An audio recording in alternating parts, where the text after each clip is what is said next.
ang 2011 ni Dingdong Dantes dahil sa isang parangal na hindi niya inaasahan. Ang Best Actor Award sa Metro Manila Film Festival noong December 28. Hindi man personal na natanggap ni Dingdong ang nasabing award para sa kanyang natatanging pagganap sa pelikulang Segunda Mano dahil kasalukuyan silang nagbabakasyon noon ni Marian Rivera sa Boracay.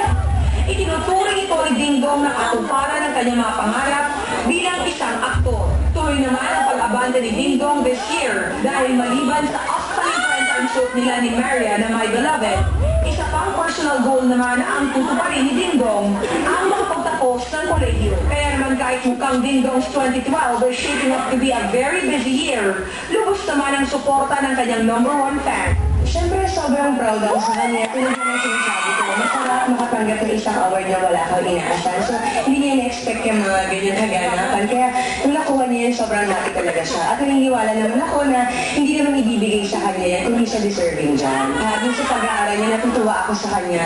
Kasi bilang siya, bilang Dingdong at bilang may Yesterday Foundation siya, at the same time, nagiging inspirasyon siya ng mga kabataan sa pag-aaral. Kaya, at napakabuti naman talaga niya yung tao. Kaya nandito lang ako palagi sa likod mo at alam mo kung gano'n kita kamahal. Kaya